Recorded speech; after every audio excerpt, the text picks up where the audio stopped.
प्यारे बच्चों, कक्षा 8 की हिंदी कक्षा में आप सभी का स्वागत है। आज हम पढ़ेंगे मुग्धा से 5वां पाठ दोहा एकादश।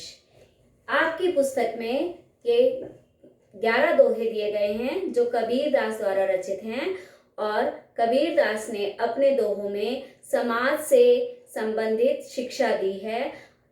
कबीर दास जी से सभी शिक्षा ग्रहण करते थे, चाहे हिंदू हो या मुसलमान हो, और समय समय पे उनसे ज्ञान लेते रहते थे।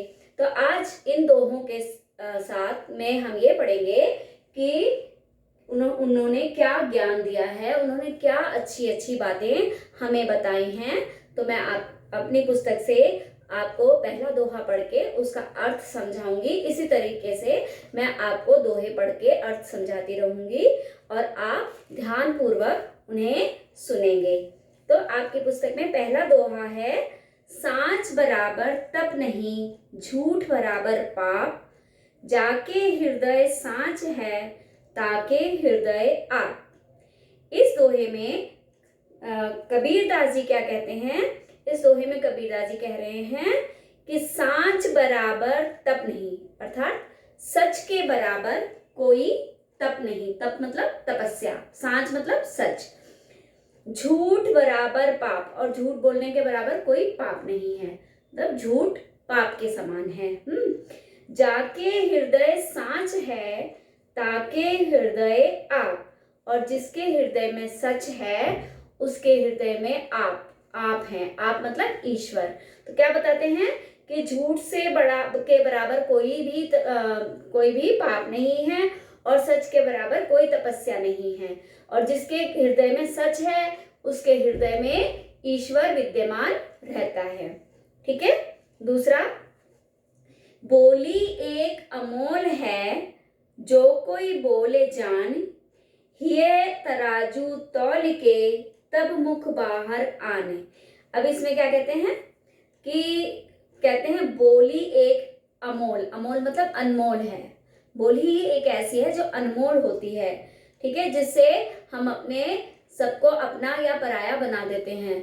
अगर मीठा बोलते हैं तो सब हमारे अपने हो जाते हैं, और अगर हम कड़वा बोलते हैं तो सब हमसे दूर हो जाते हैं। तो बोली से ही हमारी जानकारी होती है, हमें सब समझ पाते हैं। तो जब हमें बोलना था हिये तराजू तौल के, हिये तराजू मतलब हृदय के तराजू में तोलना चाहिए, और तब हमें अपने मुंह से वो शब्दों को बाहर निकालना चाहिए। तो बोली एक अमोल है, जो कोई बोले जान, हिये तराजू तौल के, तब मुख बाहर आने। इसका मतलब क्या हुआ कि बोली जो है वो हमें सोच समझ के बोलना चाहिए और अपने तब मुंह से बाहर निकालना चाहिए। पहले हमें हृदय रूपी तराजू में उसको तौल लेने चाहिए शब्दों को, तब अपने मुख से बाहर निकालना चाहिए कि किसी को क्या अच्छा लगेगा या नहीं लगेगा।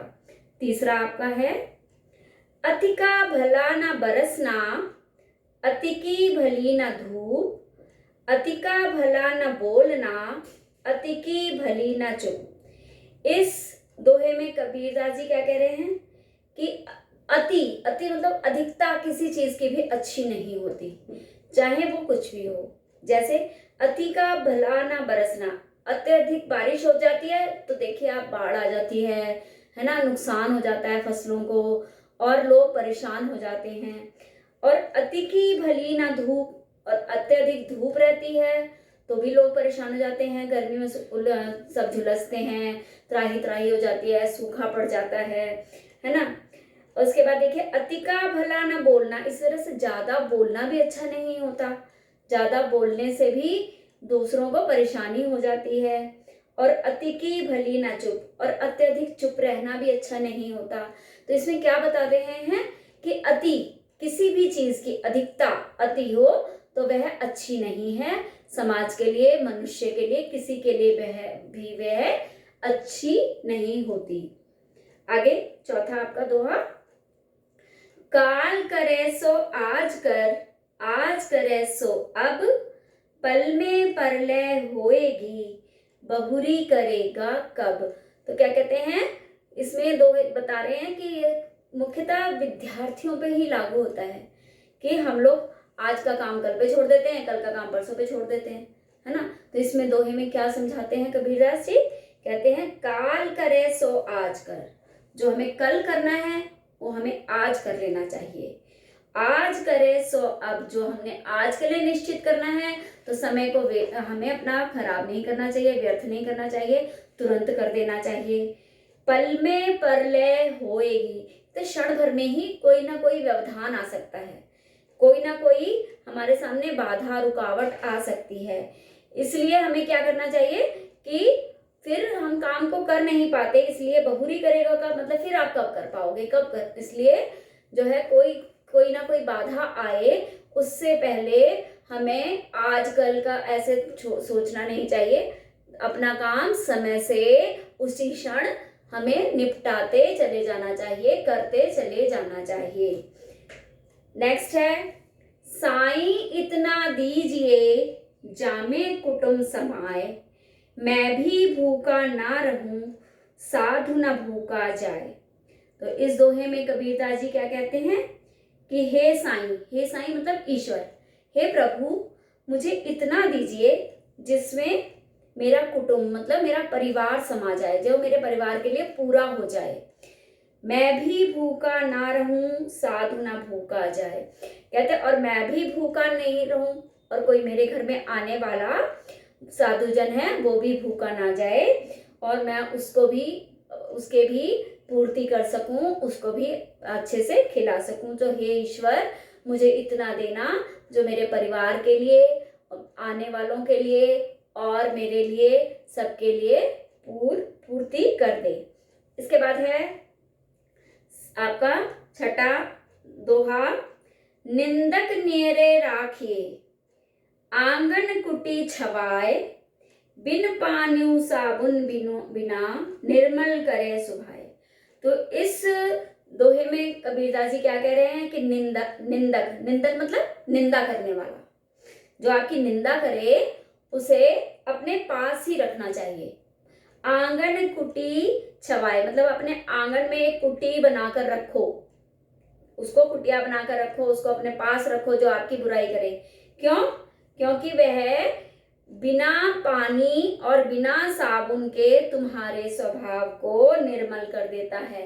निर्मल कर देता है मतलब स्वच्छ कर देता है, साफ कर देता है। मतलब जब कोई आपके सामने आपकी बार बार बुराई करेगा, आपकी कमियां निकालेगा, तो आप जो है अपनी कमियों का आपको ज्ञान हो जाएगा और वो कमियां आप धीरे धीरे अपने में से हटाते चले जाएंगे, दूर करते चले जाएंगे।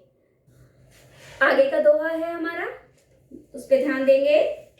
दोष पराया देख कर चले हसत हसंत, अपनो याद ना आवई जाको आगिना अंत। इसका अर्थ क्या हुआ? इसका अर्थ हुआ दूसरे के दोषों को देखकर हम उनका मजाक बनाते हैं, दूसरों की कमियां देखकर हम उनको मजाक बनाते हैं, उनकी हंसी उड़ाते हैं, और हम अपने दुर्गुणों का मतलब अपनी बुराइयों का, अपनी कमियों को नहीं देखते। जिसका ना हमारे अंदर आदि है, ना शुरुआत है, ना खत्म है, वो हमारे अंदर बहुत सारी हैं, तो उन्हें हम बिना हटाए ही अपने अंदर रखते रहते हैं। हमारे में भी अवगुण हैं, इस बात का हमें ध्यान रखना चाहिए। अगला दोहा है, जाति ना पूछो साधु की पूछ लीजिए ज्ञान, मोल करो तलवार का पड़ी रहने दो म्यान। इसमें है कि इसमें क्या बोल रहे हैं कबीरदास जी? कहते हैं कि जिस भी व्यक्ति के पास ज्ञान है आप उससे ग्रहण करने में हिचकिचाओ मत, उससे आप पूछ लो। ये मत सोचो कि वो कौन सी जाति का है, तुच्छ है या बहुत अमीर है या बहुत गरीब है। उसके अंदर जो गुण है उनको देखो, उसके अंदर जो अच्छी बातें हैं उनको देखो और वो सीखो उनसे। अब इसलिए कहा गया है कि तलवार का मोल होता है, उसका म्यान का नहीं। तलवार से हम कार्य करते हैं, उसकी म्यान से नहीं। इसलिए जिस भी व्यक्ति में गुण है हमें गुणों का ध्यान रखना है, उसकी जाति का नहीं। तो हमेशा मनुष्य की जाति को भूलकर उसके गुणों का आदर करके उससे गुण सीखने चाहिए। आगे है, माला फेरत जुग भया, फिरा न मन का फेर, कर का मन का डार दो, मन का फेर। मतलब इसमें क्या कहते हैं, कबीरदास जी कह रहे हैं कि हम क्या करते हैं, पूजा करने वाले जो होते हैं अपने हाथ में माला रखते हैं और माला फेरते फेरते उन्हें ध्यान आता है कि हमने रसोई में एक काम करना था, गृहिणियां सोचने लगती हैं, या कोई मनुष्य कर रहा है तो वो ये सोचने लगता है कि मैंने उससे इतने पैसे लेने थे। तो क्या कहते हैं कि माला फेरते फेरते मतलब ईश्वर को याद करते करते आप अन्य बातों में लिप्त हो जाते हैं, अन्य बातों की तरह ध्यान लगाने लगते हैं और अपनी पूजा की तरफ ध्यान नहीं लगाते। तो हमें ईश्वर का ध्यान लगा के पूजा करते समय, प्रार्थना करते समय ईश्वर का ध्यान लगाकर ही पूजा करनी चाहिए। अपने मन का जो मन का है, अपने हृदय का जो मन का है वो ईश्वर में हमें क्या करना चाहिए, जोड़ के रखना चाहिए और अपने हाथ के मनके को ध्यान नहीं रखना चाहिए। ठीक है ना, मन का फेरते जा रहे हैं लेकिन अपने हृदय में हमें वही विचार आ रहे हैं।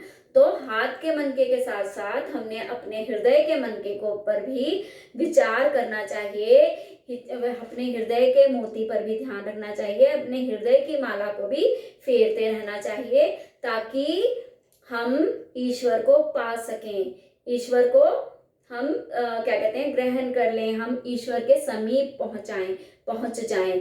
इसलिए व्यर्थ की बातें भूलकर हमें ईश्वर में ध्यान लगाना चाहिए।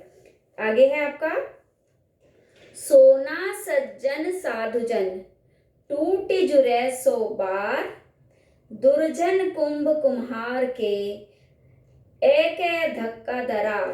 कहते हैं कि जो भी आपके शुभ होता है, अच्छे लोग होते हैं, ठीक है, साधु जन होते हैं, उनमें अगर कोई परेशानी भी आ जाए, उनमें कोई खोट भी आ जाए तो वो क्या होता है, कई बार जो होता है अपने आप ही जुड़ जाते हैं, अपनी कमियां वो अपने आप निकाल देते हैं, है ना। पर जो बुरे लोग होते हैं वो कभी भी नहीं अपने आप को बदलते। जैसे इसमें बताया है, सोना हो या सज्जन पुरुष हो या साधु जन हो, अगर हम उन्हें बार बार भी उनको कष्ट पहुंचाएं तो वो उन कष्टों को भूलकर क्या करेंगे, उनके अपने अंदर के जो गुण होते हैं उससे अपने आप को फिर ऊंचाई पर पहुंचा लेते हैं। लेकिन जो बुरे जने होते हैं उनके कितने भी गुणों को दूर करो वो नहीं जाते। जैसे कुम्हार जो है जब घड़ा बनाता है तो जो घड़ा है वो एक ही धक्के में उसमें दरार पड़ जाती है, वो बार बार नहीं जुड़ पाता है। इस तरीके से दुर्जन व्यक्ति जो है कभी भी सुधर नहीं पाता, चाहे हम उसमें कितनी कोशिश कर लें। वो कुम्हार के घड़े के समान है कि एक धक्के में वो वापस अपनी उसी स्थिति में आ जाता है जिसमें वो रहना चाहता है। जबकि सज्जन जो हैं, लोग जो हैं, उनको कितने भी कष्ट दिए जाएं, सोने को कितनी बार भी करा जाए तो वो अपने गुणों से हटता नहीं है, वहीं के वहीं रहता है, वापस अपनी वही स्थिति फिर से बना लेता है, उच्च स्थान को फिर से पा लेता है। इसके बाद है, तिनका कबहु न निंदिए, जो पायन तर जाए, कबहु उड़ी आखिन परे, पीर घनेरी होए। तो क्या कहते हैं इसमें, कहते हैं कि पैरों के नीचे पड़ा हुआ तिनका भी है ना, तो उसका भी हमें उपहास नहीं करना चाहिए, उसका भी हमें मजाक नहीं बनाना चाहिए, क्योंकि अगर कभी वही तिनका उड़कर आंख में पड़ जाता है तो हमें बहुत कष्ट देता है। और क्या कहते हैं कि छोटे से मतलब इसका मतलब क्या है, छोटे से छोटे व्यक्ति की भी हमें क्या करना चाहिए, कभी उपहास नहीं बनाना चाहिए, अवहेलना नहीं करनी चाहिए, क्योंकि कभी ना कभी वो व्यक्ति भी हमारे काम आ सकता है। ठीक है, तो यहाँ पर क्या बताते हैं कि कभी जैसे तिनका उड़ के आंख में पड़ता है तो पीर हमारे को तकलीफ देता है, उसी तरीके से अगर हम किसी भी व्यक्ति की अवहेलना कर देते हैं तो वह व्यक्ति भी कभी ना कभी हमें कष्ट पहुंचा देता है, क्या हमें इतनी गहरी चोट दे देता है जिससे हम उबर नहीं पाते। इसलिए हमें कभी भी किसी की निंदा नहीं करनी चाहिए और हमें सबको आदर की दृष्टि से देखना चाहिए। तो बच्चों, यही आज आपका पाठ समाप्त होता है। अगले पाठ में मैं आपकी इसको ही एक्सरसाइज करवाऊंगी और इन दोनों का अर्थ आपको इस पाठ के साथ भेज दूंगी। धन्यवाद।